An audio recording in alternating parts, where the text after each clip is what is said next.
কৃষ্ণ। ইটো শংকা মনত নানিবা কদাচিত,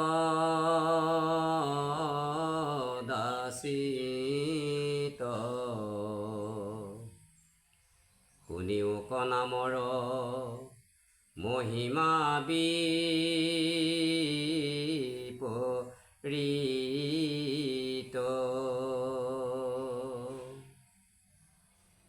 ইটো হৰিনাম ধৰ্ম মহাগুজ্যতম,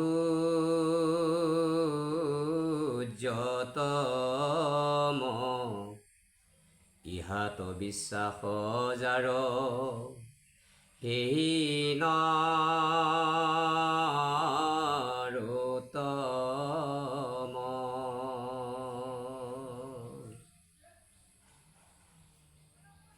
মানে কবি সিদ্ধৰ বেদান্ত তত্ত্বৰ কথোপকথন ব্যাখ্যা। কবি সিদ্ধই কৈছে নিমিৰজাক, প্ৰেম ভকতি কৰিবলৈ হ'লে তুমি কেতিয়াও মনত শংকা নানিবা, সন্দেহ নকৰিবা, ঈশ্বৰৰ প্ৰতি কোনো সন্দেহ নাৰাখিবা। কি বুলি কৈছে? ইটো হৰিনাম ধৰ্ম মহাগুজ্যতম, ইহাত বিশ্বাস যাৰ সেহি নৰোত্তম। গতিকে ঈশ্বৰৰ কথাত যাৰ বিশ্বাস আছে তেওঁৱেই নৰোত্তম। নৰ মানে মানুহ, আৰু মানুহতকৈ, সৰ্বসাধাৰণ মানুহতকৈ সেইজন মানুহ উত্তম বুলি কৈছে। কিয় কৈছে? যে পৰম ব্ৰহ্ম কৃষ্ণক বিশ্বাস কৰিছে তেওঁ। পৃথিৱীত এনেকুৱা এটা কথা নাই যাক জানিলে সমস্ত জনা হয়, সেয়ে হৈছে কৃষ্ণ কথা। এতেকে এই বেদান্তৰ যিটো তত্ত্ব, এই তত্ত্বটো কবি সিদ্ধই কৈছে যে ঈশ্বৰৰ নামত কেতিয়াও আমি অন্ধবিশ্বাস ৰাখিব নালাগে, দৃঢ় বিশ্বাস কৰিব লাগিব। সুদৃঢ় বিশ্বাসেৰে ঈশ্বৰক মানিব লাগিব। তেতিয়া আমাৰ সেইটোকে কৈছে প্ৰেম ভকতি। প্ৰেম ভকতি কৰিব লাগিব ঈশ্বৰক। তেতিয়া কি হ'ব? ভজে মাধৱক নাম স্মৰে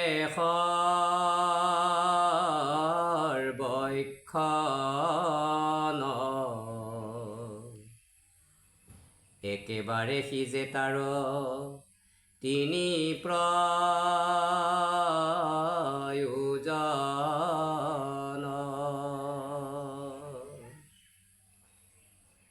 প্ৰথমে উপজে প্ৰেম লক্ষণা ভকতি, গৃহ শৰীৰতো পাছে মিলে ভবিৰকতি।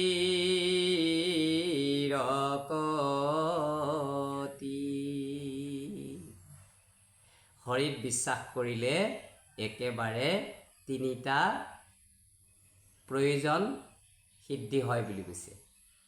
কি হয় বুলি কৈছে? প্ৰথমে উপজে প্ৰেম লক্ষণা ভকতি, গৃহ শৰীৰতো পাছে মিলে বিৰকতি। মানে প্ৰেম ভকতি প্ৰথমে তেওঁ মনত উদ্ভৱ হ'ব। তাৰে পিছত এই যে শৰীৰ, এইটো গৃহ শৰীৰ বুলি কোৱা হৈছে। গতিকে এই গৃহ শৰীৰৰ প্ৰতি তেওঁৰ বিৰকতি হ'ব। কি বিৰকতি হ'ব? আমি যে গোটেই দেহাতহে গুৰুত্ব দি থাকোঁ, গতিকে তেওঁ আত্মাত গুৰুত্ব দিব। ভিতৰত থকা যিটো আত্মা সেইটো ঈশ্বৰ বুলি জ্ঞান কৰি তেওঁ মানিব। সেইজন হৈছে নৰোত্তম। আমিতো সকলোৱে দেখাত মানুহ হয়, দেখাত মানুহ হ'লে নহ'ব, উত্তম হ'ব লাগিব, শ্ৰেষ্ঠজন হ'ব লাগিব। তেতিয়াহে আমি মানুহ হিচাপে, এজন প্ৰকৃত মানুহ হিচাপে পৰিচয় দিব পাৰিম। এইটো প্ৰেম ভকতিয়ে কৈছে, বেদান্ত তত্ত্বৰ কথা কৈছে কৃষ্ণ। প্ৰেমৰ আস্পদ কৃষ্ণ মূৰ্তি স্ফূৰ্তি হয় একে কালে মিলে আহি সম্পদ তৃতয় আতিশয় ক্ষুধাত ভুঞ্জন্তে যে মতে সি যে তিনি প্ৰয়োজন প্ৰত্যেক গ্ৰাসতে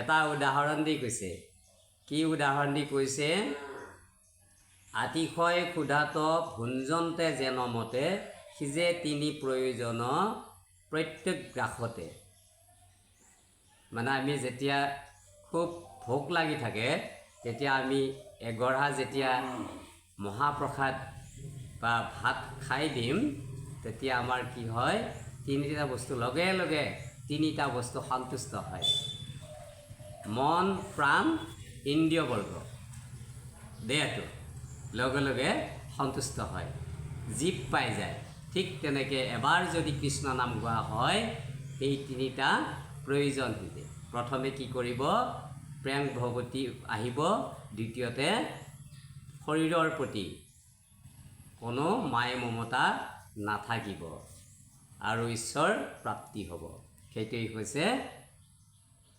একেদায়ে সাধে তিনি প্ৰয়োজন এতেকে আমি ঈশ্বৰৰ প্ৰতি দৃঢ় বিশ্বাসেৰে ভগৱন্তক যদি আমি ভকতি কৰোঁ ভগৱন্তৰ ওচৰত যদি আমি কন্দা কটা কৰোঁ তেনেহ'লে আমি ঈশ্বৰৰ কৃপা পাবলৈ সক্ষম হ'ম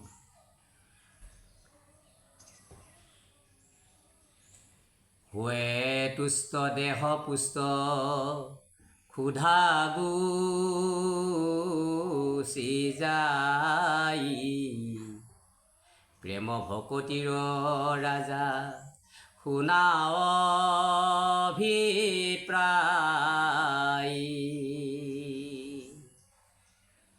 অল্প ভকতিত হুৱে প্ৰেম অতি পুষ্ট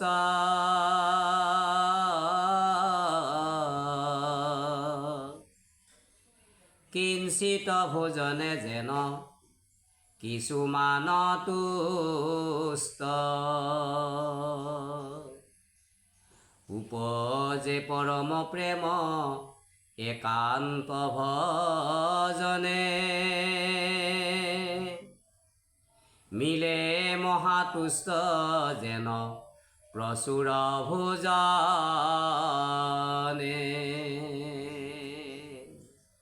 কি বুলি কৈছে অকণমান খালেও কেতিয়াবা আমি সন্তুষ্ট থাকিব পাৰোঁ আৰু কেতিয়াবা বহুত বস্তু খালেও আমি সন্তুষ্ট নহ'বও পাৰোঁ সেইকাৰণে কৈছে তুলনা দি কৈছে যে পৰম ব্ৰহ্ম কৃষ্ণৰ যেতিয়া নামৰ যিটো মহিমা এই মহিমা বুজি ঈশ্বৰৰ ওচৰত যেতিয়া আমি শৰণাপন্ন হ'ম ঈশ্বৰৰ ওচৰত যেতিয়া আমি দাস হৈ যাম তেতিয়া আমাৰ কি হয় আমি অকণমানতেই সন্তুষ্ট থাকিব পাৰোঁ আমি আমাৰ মানুহৰ মনবোৰ সদায় অসন্তুষ্ট হৈ থাকে কিহৰ কাৰণে বোলে আজি যদি অলপ পাওঁ কালি বহুত লাগে সেইটোকে কৈছে অল্প ভোজনে সন্তুষ্ট হয় কোনে হয় যে ঈশ্বৰক বিশ্বাস কৰে যে ঈশ্বৰৰ দাস হিচাপে চলিব পাৰে সেইসকল সদায় মন সন্তুষ্ট হৈ থাকে বুলি কৈছে কৃষ্ণ পৰম প্ৰসাদ পাৱে মাধৱত হন্তে বিৰকতি ভকতি ঈশ্বৰ মহাজ্ঞান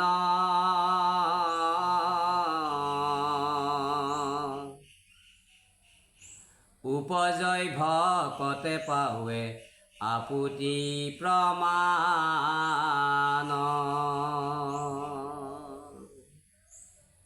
প্ৰেমভাৱে এহিমতে একান্তে ভজন্তে পৰম প্ৰসাদ পাৱে মাধৱত হন্তে। তে পৰম ব্ৰহ্ম কৃষ্ণক যদি আমি প্ৰেম ভকতিৰে ভজিব পাৰোঁ তেনেহ'লে ভগৱন্ত সন্তুষ্টৰ লগতে আমি নিজেও সন্তুষ্ট থাকিব পাৰোঁ, আমি আনন্দত থাকিব পাৰোঁ। এতেকে ভগৱানক আমি জনাটো উচিত। আমি বহুত মানুহে ঈশ্বৰক নাজানো। আমাৰ নিজা নিজা কিছুমান ইন্দ্ৰিয়ৰ ধৰ্ম আছে আৰু সেই ইন্দ্ৰিয়ৰ ধৰ্মৰ বশৱৰ্তী হৈ আমি ভগৱন্তক নজনাকৈ মূঢ়তাৰ পৰিচয় দি এই পৃথিৱীত মানুহৰ সমাজত ঘূৰি ফুৰোঁ, নহয় জানো? এতেকে সেইটোৱেই কৈছে, ভগৱানক আমি সদায় জানিব লাগিব আৰু ভগৱানক সদায় আমি প্ৰাৰ্থনা কৰিব লাগিব, ভগৱানৰ ওচৰত সদায় দাস হৈ চলিব লাগিব। তেতিয়াহে ভগৱানক আমি সন্তুষ্ট কৰাব পাৰিম। ভগৱান সন্তুষ্ট হ'লে আমাৰ সমস্ত সন্তুষ্ট হ'ব আৰু আমি সদায় আনন্দত থাকিব পাৰিম। বিৰকতি ভকতি ঈশ্বৰ মহাজ্ঞান, উপজৈ ভকতে পাৱে আপুনি প্ৰমাণ। এই কথাটো যিসকল ঈশ্বৰৰ ভক্ত হয় সেইসকলেহে প্ৰমাণ পায়। সকলো মানুহে প্ৰমাণটো নাপায় আৰু প্ৰমাণ নাপালে মানুহে কেতিয়াও ঈশ্বৰক নভজে। সেইকাৰণে আমি ঈশ্বৰক ভজনা কৰাৰ পিছতহে আমি প্ৰমাণ পাম। কাৰণ ঔষধ নাখালে আমাৰ শৰীৰত উঠা জ্বৰ ভাল হ'ব জানো? তে টেবলেটটো খাই দিয়াৰ পিছত আমি প্ৰমাণ পাম, 5 মিনিটমান পিছত আমাৰ জ্বৰটো নাইকিয়া হৈ যায় পেৰাচিটামল খালে, নহয় জানো? এতেকে ভগৱানৰ নাম ল'লে, ভগৱানৰ নামটো মহা ঔষধ বুলি কৈছে শাস্ত্ৰই সিদ্ধান্ত দিছে কবিসকলে। গতিকে এই সিদ্ধান্ত আমি মানি ল'ব লাগিব। আমাৰ জীৱনত যিবিলাক জ্বৰ আহে, জ্বৰ মানে কি? আমি অচেতনভাৱে যিবিলাক থাকোঁ, এই বিষয়ৰ যিটো জ্বৰ, জ্বৰ যে বিষয় জ্বৰ, এই বিষয় জ্বৰ এই জ্বৰটো ভাল হ'বৰ কাৰণে আমি টেবলেট খাব লাগিব। বোলে টেবলেট কি? সেইটো ভগৱানৰ নামটো আমি বিশ্বাসত ল'ব লাগিব আৰু ভগৱানক আমি প্ৰেম ভকতি কৰিব লাগিব। আৰু সেইখিনি কৰিবলৈ হ'লে ভকতৰ সংগ লৈ এই মহাভাগৱতৰ শাস্ত্ৰৰ ওচৰ চাপিব লাগিব। আমি যদি একুৰা জুই, ঠাণ্ডাৰ দিনত বহুত মানুহে জুই সেকাৰ নিয়ম এটা আছে, মানে বহুতে জুই সেকে। তেনেহ'লে আমি একুৰা প্ৰকাণ্ড জুই জ্বলি আছে, আমি যদি বহুত দূৰত থাকোঁ তেনেহ'লে সেই দূৰৰ পৰা জুইৰ তাপটো আমাৰ শৰীৰত লাগিবনে বাৰু? কেতিয়াও নালাগে। আমি সেই জুইৰ ওচৰ চাপিব লাগিব, চাপিলেহে জুইৰ তাপটো আমি শৰীৰত লগাব পাৰিম।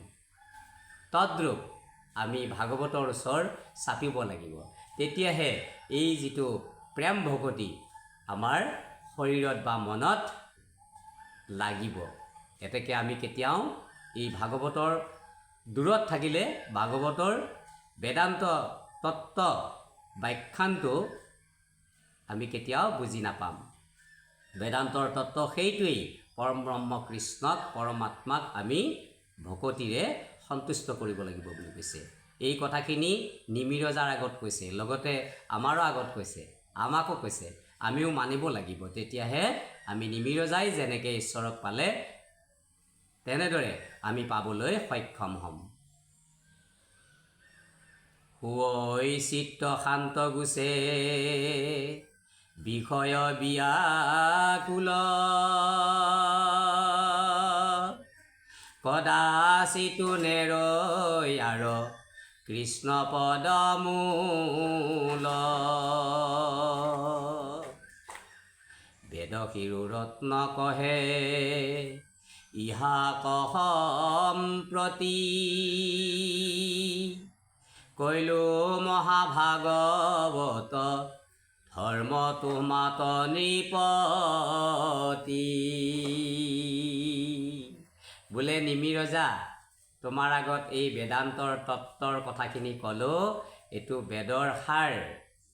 বোলে ৰজা তুমি এইটো জানিবা, কৈলো মহাভাগৱত ধৰ্ম তোমাত নৃপতি। ভাগৱতৰ তত্ত্ব সেইটোৱেই, ঈশ্বৰক জনাটো। তেনেহ'লে আমি যদি ভগৱানক নাজানো, নাজানিলে আমাৰ ভাগৱতৰ তত্ত্বটো, আমি ঈশ্বৰ তত্ত্বটো কেতিয়াবাও বুজি নাপাম, কেতিয়াও বুজি নাপাওঁ। এতেকে আমি ভাগৱতৰ ওচৰ চাপিব লাগিব, ভকতৰ সংগ ল'ব লাগিব, আৰু ল'লেহে আমি এই যিটো প্ৰেম ভকতি বা বেদান্তৰ যিটো তত্ত্ব, এই তত্ত্বটো আমি পাবলৈ সক্ষম হ'ম। সেইটো কৈছে কবি সিদ্ধই। এই কবি সিদ্ধই নিমিৰ ৰজাক বেদান্তৰ তত্ত্ব কৈছে, আৰু আমিও এই বেদান্তৰ তত্ত্ব আজি বুজি পালোঁ এই ভাগৱতৰ জৰিয়তে। বেদশী ৰত্ন কহে ইহাক সম্প্ৰতি, কৈলো মহাভাগৱত ধৰ্ম তোমাত সম্প্ৰতি।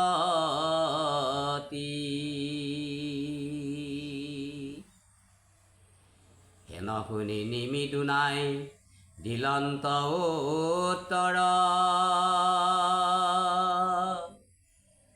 কহিও লক্ষণ বাবে মহাভকতৰ। এতিয়া নিমি ৰজাই কৈছে বেদান্তৰ তত্ত্ব মহাভাগৱতৰ ধৰ্ম মই বুজি পালোঁ, এতিয়া মোক মহাভকতৰ লক্ষণ ক'ব লাগিব তুমি। এতিয়া আমি ভকত ভকত শব্দটো যে আমি কৈ থাকোঁ, আচলতে ভকত শব্দটো সকলোতে ক'ব নাপায়। কিয় নাপায়?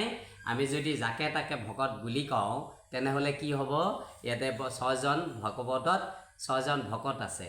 এতিয়া আমি লেতেৰা কাম কৰা দুষ্ট মানুহবিলাকক, চেলেং চাদৰ লৈ ঘূৰি ফুৰা মানুহবিলাকে যেতিয়া দুষ্ট কাম কৰি দিব, তেতিয়া কি কৰিব? লেতেৰা কাম কৰিলে মানুহবিলাকে ক'ব, দেখিছেনে বাৰু ভকতসকলৰ কাৰ্যকলাপ? তেনেহ'লে আমি লেতেৰামি কৰিলোঁ, চেলেং চাদৰ লৈ ভাগৱত নাম প্ৰসংগ গাই ভকতৰ সংগত কৰি আমি যেতিয়া ঈশ্বৰে বেয়া পোৱা কাম কৰিম, মানুহবিলাকে বেয়া পোৱা কাম কৰি দিম, তেতিয়া কি হয়? মানুহে আমাক ক'ব, এইয়া দেখিছেনে ভকতক। তেনেহ'লে আমি লগে লগে অপৰাধ আমাৰ হৈ যায়। কাৰ হয়? যিজনে সেই ভকতজনক নিন্দা কৰিব। আচলতে লেতেৰা কাম কৰা, বেয়া কাম কৰা মানুহক কেতিয়াও ভকত বুলি ক'ব নোৱাৰি, ভকত নহয়েই। ভকত হ'লে লক্ষণ থাকিব, সেই কথাটো কৈছে যে যি মানুহে চেলেং চাদৰ লৈ ঘূৰি ফুৰি নাম প্ৰসংগ কৰি তেওঁ বেয়া কাম কৰে, লেতেৰা কাম কৰে, মানুহে বেয়া কাম কৰে, অপকাৰী কাম কৰে, গতিকে সেইসকলক ভকত বুলি কেতিয়াও নকয়। আৰু আমি যদি ভকত বুলি কওঁ তেনেহ'লে এই 6জন ভকতৰ লগত সাঙুৰ খাই যায়। সেই 6জন ভকতকো এই বেয়া মানুহজনৰ লগত সাঙুৰি দিয়া হয়। এতেকে ভকতক নিন্দা কৰা যিটো অপৰাধ, মহাপুৰুষ শ্ৰীমন্ত শংকৰদেৱ গুৰুজনাই কৈছে, যদি ভকতক নিন্দে কোনো বেলা সেইজন কিন্তু মহা অপৰাধী। এতেকে আমি এই দুষ্ট মানুহবিলাকক ভকত বুলি কেতিয়াও ক'ব নালাগে, ভকত বুলি কেতিয়াও ভাবিব নালাগে। দুষ্ট প্ৰকৃতিৰ মানুহ কেতিয়াও ভকত নহয়। ভকত হ'ব লাগিলে পৰম ব্ৰহ্ম কৃষ্ণক আমি প্ৰেম ভকতি কৰিব লাগিব, তেতিয়াহে আমি ভকতৰ লক্ষণ ফুটি উঠিব।